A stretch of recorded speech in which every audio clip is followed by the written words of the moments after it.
be on some bullshit. No, I be driving you crazy, but I know you love how I whip it. You could only stay mad for a minute, so come here and give me some kisses. You know I'm very delicious. You know. Hey guys, and welcome back to my channel. So I'm just starting right off with the video. I'm putting down some protective things. This is what I have from when we painted the room. So I just put this down on the ground. I still got stuff everywhere, I ain't gonna lie to y'all. Red is so messy. So now I'm cutting up these trash bags, trying to do the same thing. Just prevent this red dye from getting everywhere, because red is the messiest dye in the world. It really is.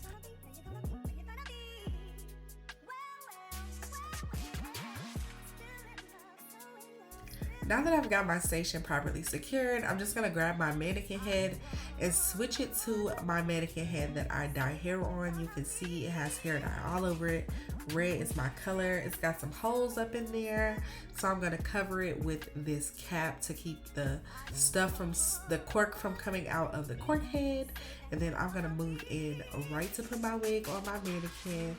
Go ahead and clip it down so we can get the sectioning our wig off and get to this dye, y'all, because red dye is just a hot mess. So I'm separating my frontal from my bundles. You are going to use a different process to dye your frontal than you are your bundles. You have to be a little bit more careful with your frontal, so you just want to part it away. So I'm just going to brush out the front and then toss it into a ponytail away from the rest of the hair. And then I'm going to go ahead and section off the back of the hair. I'm going to split it into 3 sections and start at the bottom.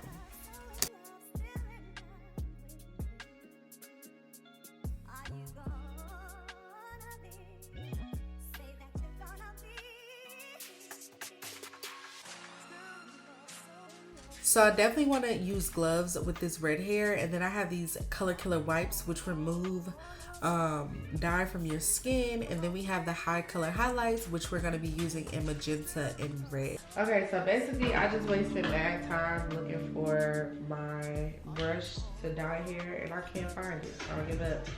It is 7:27 a.m. I have not been to sleep. I have not taken a break. I have been doing this all fucking night. Like, so anyway, we're gonna get through this dye as soon as we can. I showed y'all all the products. Now I'm just about to show y'all how to mix. So taking 1 box of red and 1 box of magenta, I'm gonna go ahead and get my mixture started. So I'm squeezing out the 1 tube of red and 1 tube of magenta, and then I'm gonna go ahead and add in the developer. So it's 2 times to your 2 to 1, so 2 times the amount of dye that you use. So I went ahead and poured that in there, and I use this little tool to blend it up. I could not find my dye brush, so I had to improvise, y'all, and this is what I did. I made about 5 of these in total, but I only made 4 here, and then I made 1 for the frontal. Oh no, I think I just used 4 actually. So I'm going ahead and putting the dye all over the hair with my hand, because like I said, I don't have the brush. And then I'm going in with the comb a little bit just to comb the product through and make sure that it's covering all of the strands. If you have a dye brush, you can do this much better, but when you don't have it, you must improvise.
So I'm using these Killer Color wipes to start to get the dye off of my skin because it is very itchy. It does remove dye very well. I do like these wipes and I recommend them, especially for trying to get them off of stuff that stains. It definitely works.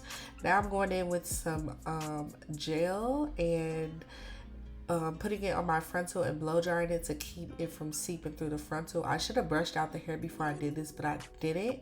So my hair did end up being like real jelly, spiky in the inside. So I really had to go through and comb it out. Now I am putting a processing cap on the back of my hair because I want it to be very bright. I did not do this to the frontal. So my frontal is a bit darker than my bundles in the end, but I kind of wanted it like that. But I didn't absolutely intend for it to be like that. I just forgot to put the processing cap on the frontal as well. So it did make a bit of a difference, but I really do like how my hair turned out anyway.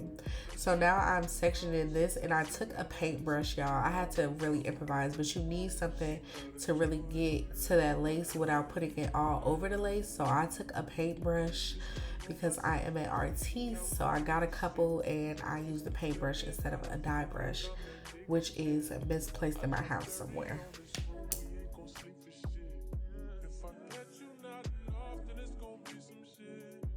My time is over with. Damn, my battery. So my battery ended up dying, but here I am washing out the dye. If you'll notice, the frontal is much darker than the back of the hair. You can see the backs of the hair are very bright.